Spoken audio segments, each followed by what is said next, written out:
Hi, this is the AI Storyteller. I'm Mark. The work being analyzed in this issue is the renowned French author Victor Hugo's masterpiece, Les Misérables, which was written in the 19th century. In comparison to The Hunchback of Notre Dame, Les Misérables is longer and has a more complex worldview. If Hugo, when writing The Hunchback of Notre Dame, was still striving to tell a good story, then with Les Misérables, he assumed the role of a creator. The term creator refers to his task of not only providing us with characters and a story but also creating an entire world. This world is not a mere reflection of reality or a historical reproduction, it is more vibrant than reality and more profound than history. After reading Les Misérables, you may still be unclear about the number of revolutions, republics, dynasties, and empires that occurred in France during the first half of the 19th century. However, you will likely sense the power of goodness, the limits of justice, the value of freedom, and the importance of moral conscience. The historical background of Les Misérables primarily spans from the French Revolution in 1789 to the Paris Uprising of 1832. As early as the 1840s, Hugo had started conceiving this novel. The inspiration came from a story he heard about a former convict who faced rejection from society but was helped by a compassionate bishop. Influenced by the bishop, the ex-convict transformed himself, joined the bishop's brother's army, and fought bravely until his death on the battlefield of Waterloo.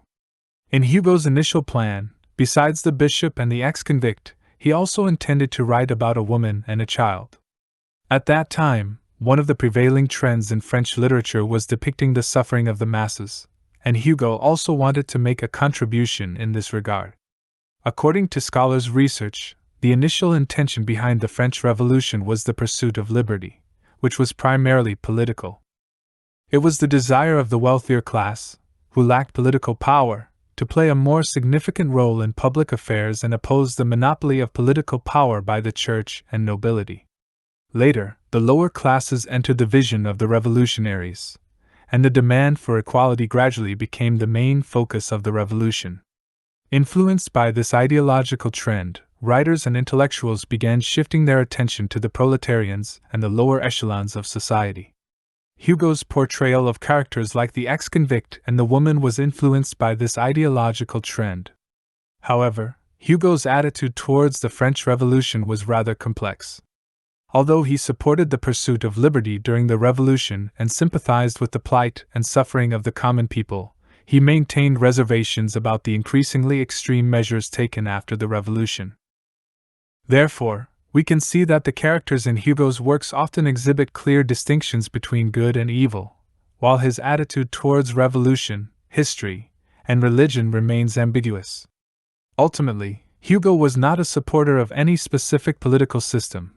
He valued freedom, equality, and human dignity, emphasizing the integrity of human nature and moral conscience. Therefore, he is often referred to as a humanitarian.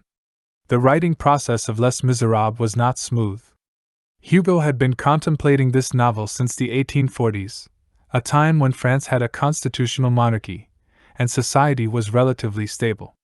However, this stability did not last long as the February Revolution erupted in 1848, leading to the establishment of the French Second Republic and the election of Louis Napoleon Bonaparte, the nephew of Napoleon Bonaparte, as president. During this period, Hugo interrupted his writing and actively participated in revolutionary activities, earning respect from many people. He was granted the title of Count, elected as a national representative and a member of the Parliament. In 1851, Louis Napoleon Bonaparte declared himself emperor, and Hugo vehemently criticized this move, leading to his exile in Belgium.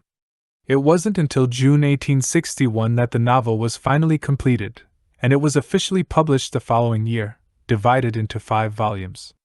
In addition to the originally planned characters of the bishop, ex-convict, woman, and child, Hugo also created Marius, a young man who carried many traits similar to himself. As for the main theme of the novel, Hugo himself summarized it as the discovery of an individual's conscience. The novel adopts a frame structure, with each volume seemingly telling a different story, loosely connected to one another, and occasionally interspersed with extensive discourses and lyrical passages by Hugo. This aspect was criticized by several contemporary reviewers. However, the extensive length of the novel smoothens the abruptness caused by the author's discussions and lyrical digressions, and the loosely connected stories eventually converge under a single theme, presenting not just a few characters and storylines but an entire grand and sweeping world. Part 1. Next, let's delve into Victor Hugo's Les Misérables together and appreciate its artistic charm. The story begins in a small town in southern France in 1814, where Monsieur Myriel serves as the bishop. At that time, the Catholic Church held great influence in France, enjoying both a high social status and immense wealth. According to regulations, Bishop Myriel received a considerable annual salary, but he mostly used that money to assist the poor. Although he only had a few sets of silverware and candlesticks of value in his home, he felt guilty for keeping these few silver items. Bishop Myriel never put on airs as a bishop, treating all his parishioners equally, and his lively and engaging sermons made him beloved and respected by the congregation. Even the local bandits willingly provided him with ritual items when he visited the impoverished mountain areas. One day, an unfamiliar man named Jean Valjean arrived in the peaceful town. He intended to stay for a night but was refused accommodation by all the inns in the town. It turned out that Valjean had once been a convict sentenced to hard labor. According to the regulations, after being released on parole, prisoners had to carry a yellow ticket of leave and regularly report to the parole officer. Due to having nowhere to stay, Valjean inadvertently knocked on the doors of the bishop's house. Bishop Myriel welcomed him as if receiving a guest and even used his cherished silverware. That night, the bishop arranged for Valjean to stay in the room next to his own, which could only be accessed by passing through the bishop's bedroom. This made Valjean suspicious, thinking that the bishop didn't trust him. It was not surprising for Valjean to have such thoughts since he had been a tree pruner in the past and was caught stealing a loaf of bread for his sister's children, leading to his immediate arrest and a sentence of 5 years. During his imprisonment, he attempted to escape 4 times but failed, resulting in his sentence being extended to 19 years. The experience of prison filled Valjean with despair and resentment towards the injustice he faced, making his heart increasingly dark. After finally being released, he was still treated as a criminal, and in such circumstances, he was inevitably driven towards extreme ideas. Therefore, when Bishop Myriel fell asleep, Valjean took the opportunity to steal the silverware and escaped through the window. The next day, the police brought Valjean back to the bishop's house. To Valjean's surprise, the bishop intervened and told the police that he had given the silverware to Valjean as a gift. The bishop even gave Valjean the silver candlesticks, instructing him to use the money from selling them to become an honest man. The bishop's act dissolved the evil in Valjean's heart and helped him rediscover his conscience. Valjean tore up his parole ticket and vowed to lead a completely new life. Without the ticket and without reporting regularly to the parole officer, Valjean, who had just been released from prison, once again became a fugitive pursued by the police.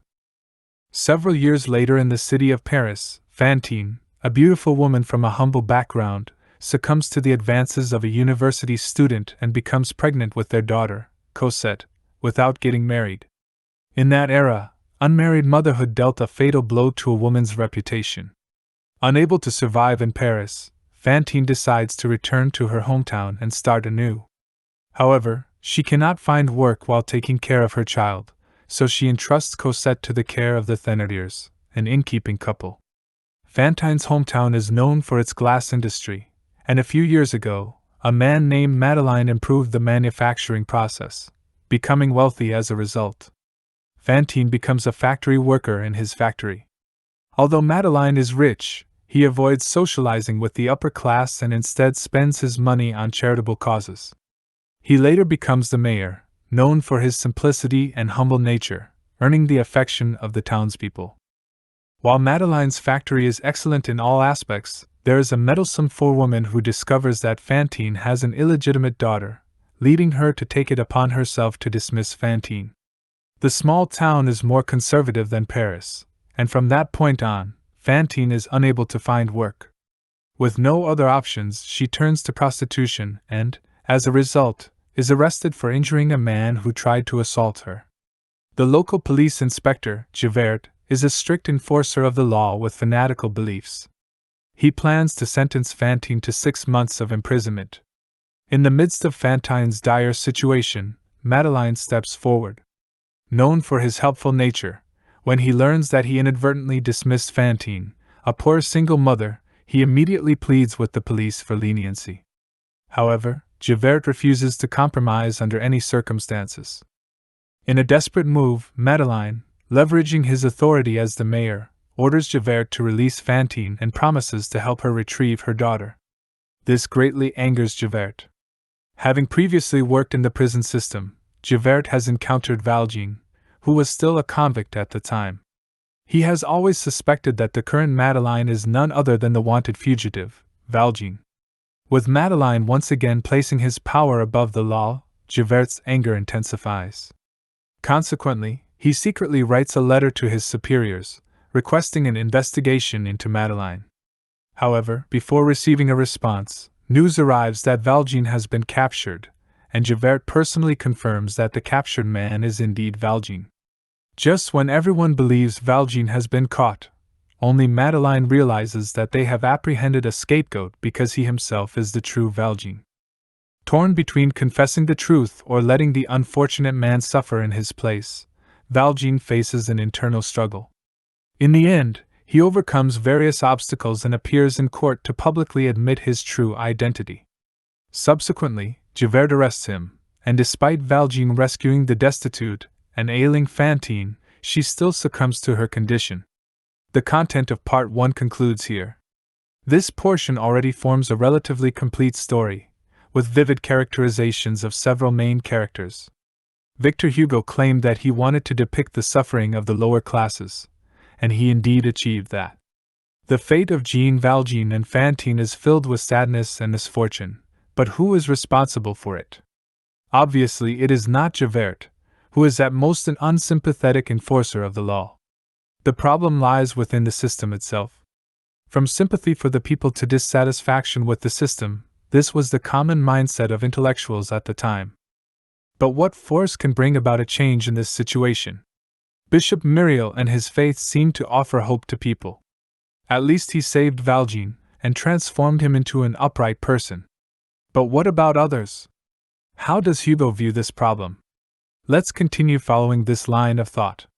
In the beginning of the second part of the novel, Hugo takes us to the battlefield of Waterloo, devoting an entire volume to reviewing the events of the Battle of Waterloo and discussing his understanding of revolution, monarchy, constitutionalism, and freedom. What are the aspirations of a revolution? In Hugo's view, the ultimate goal of a revolution is to establish a society that is free, equal, and compassionate.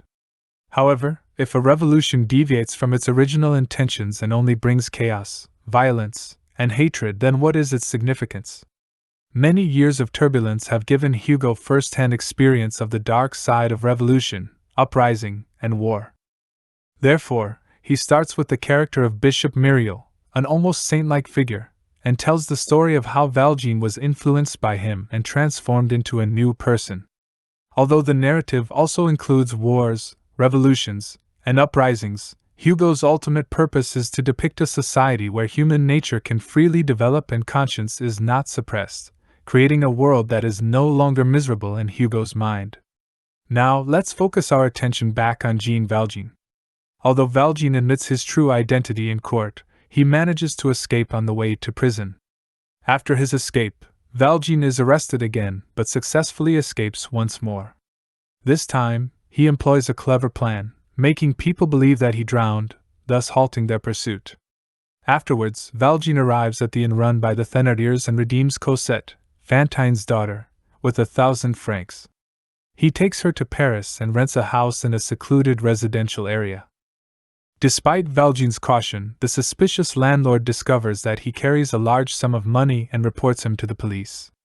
Coincidentally, Javert has been transferred to Paris, and upon hearing the landlord's report, he leads his men to capture Valjean.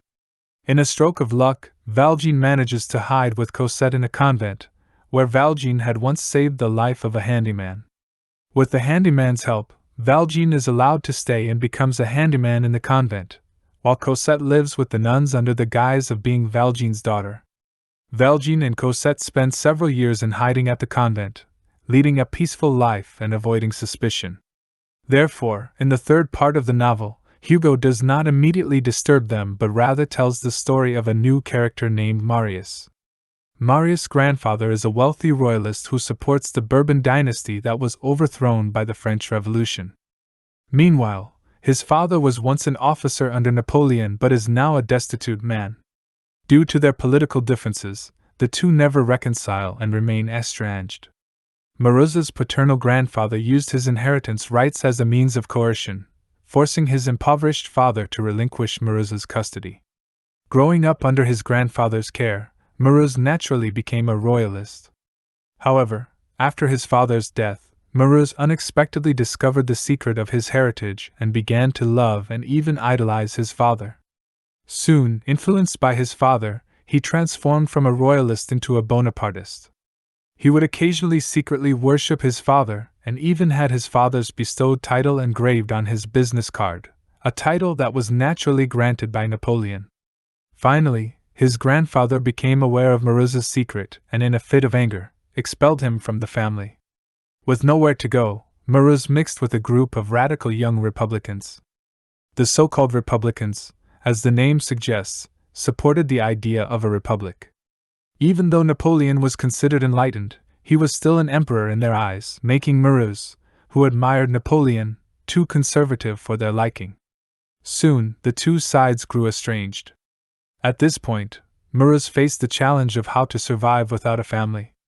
Out of pride, he refused his grandfather's assistance and managed to become a lawyer through his own efforts. Although his income was not high, it was enough to sustain him. Going from a rich young man to a meager income earner, Maruz had to live frugally. His only form of entertainment was taking walks in the park, where he met Valjean and Cosette. Maruz and Cosette, two young people experiencing their first love, fell deeply in love at first sight. Just when their love was blossoming, Valjean planned to take Cosette abroad. Devastated by the loss of his love, Maruz, in despair, joined the uprising. During a lull in the fighting, someone brought Maruz a letter from Cosette. Determined to stand with the revolutionaries, Maruz, with a farewell sentiment, replied to Cosette's letter and had it sent through a trusted person. However, the letter didn't reach Cosette. Instead, it was intercepted by Valjean. This once again plunged Valjean into an internal struggle. Should he take Cosette abroad and continue a peaceful life, or should he respect Cosette's freedom to choose her own path, even if it meant pain and danger? In the end, Valjean chose the latter. He donned the uniform of the National Guard, evaded police blockades, and joined the insurgents. Hugo passionately describes this uprising, clearly sympathizing with the young people who embraced Republican ideals and sacrificed their lives for them. However, this does not mean that Hugo supports their radical political actions. In Les Misérables, Hugo aims to remind people of the cruelty of revolution and war, urging them not to forget that the true purpose of revolution is not only to achieve a nominal republic. That is merely a political system. The essence of revolution is to create a society that is free, equal, and filled with compassion, just like the principles upheld by Bishop Myriel. It is only in such a societal state that human nature can remain intact and conscience can remain untainted. During the street fighting, Valjean first released Shaw, who had been captured by the insurgents as a suspected spy, and then saved the injured and unconscious Marius during the battle, carrying him into the sewer. However, the other insurgents, due to the overwhelming difference in strength, valiantly died in the onslaught by the government troops. Valjean struggled through the filth of the sewer, carrying Marius on his back. After much difficulty, they finally reached the surface, only to find that the iron gate leading to the outside was locked. The one who had locked it was none other than Thénardier, the former innkeeper. After the inn went bankrupt, he also came to Paris to engage in some shady activities. Thénardier did not recognize Valjean at first. He extorted money from Valjean and then wanted to use Valjean to divert the police's attention. And who else could be the one tracking him besides Shaw? Sure enough, not long after, Shaw, who had been tracking Thénardier, found Valjean. Valjean didn't run away or resist. He simply asked Shaw to send Marius back home and give him time to settle Cosette. This time, Shaw did not refuse and quietly left midway without arresting Valjean. Do you remember Shaw, the meticulous enforcer of the law from the first part? This zealous believer in the law wavered. His faith in the law collapsed. He had always believed that Valjean had violated the law and was a despicable criminal. But he witnessed firsthand this so-called criminal sacrificing himself time and time again to help others. Since the law does not necessarily mean goodness and justice, what meaning does his duty as a police officer hold? Unable to face it all, Shaw chose to throw himself into the river. The French government did not pursue the surviving insurgents. After the turmoil, Marius reconciled with his paternal grandfather, and he and Cosette finally became a couple. Valjean gave all his possessions to Cosette. Even so, Valjean could not find inner peace because he was still a fugitive laborer. Therefore, he confessed his past to Marius, but did not explain the source of his wealth. This led Marius to suspect that Valjean had embezzled the property of Mayor Madeleine. Fortunately, at this moment, Thénardier appeared. He originally intended to sell Marius Valjean's dark history, but ended up helping to clear up the misunderstanding. He also let Marius know that Valjean was his savior. After the truth was revealed, Marius took Cosette to visit Valjean. By then, Valjean was critically ill, and in his final moments, he finally found inner peace. He peacefully passed away in Cosette's arms. Part 2. In the novel world created by Victor Hugo, he depicted revolutionaries who dedicated their lives to freedom, praised the kind and tolerant Bishop Myriel, who was like a saint, and portrayed the cunning and greedy Thénardier couple. He commended Valjean for carrying on the bishop's legacy, held off for the meticulous enforcer of the law, Javert, sympathized with the suffering Fantine and Cosette, and had hopes for the growing Marius. In his novel world, the contrast between good and evil, beauty and ugliness, was always very clear, which might make it appear less profound and realistic. However, demanding that a novel be written exactly like reality is the obsession of certain theorists. As the creator in his fictional world, the author's sole task is to make readers feel emotional shocks and engage in rational thinking through the story. From this perspective, Hugo is truly deserving of the title of a master. Although the tone of the novel is lyrical, and the characterization and plot development are somewhat dramatic, it does not mean that Hugo's treatment of history and reality lacks rigor. In fact, in his descriptions of the Battle of Waterloo, the streets of Paris, the sewers, and other aspects, Hugo exhibits the precision of a historian. Some critics say that Hugo wrote Les Misérables in the style of Balzac, praising his precise and credible portrayal of details and reality. This fully demonstrates that great writers have distinctive styles but are not limited by any particular style. Outside the main plot of the novel, Hugo constantly inserts his own commentary, describing historical scenes, and reflecting on religion and philosophy. As a mature novelist, he certainly knew that doing so would disrupt the structure of the work and invite criticism from reviewers.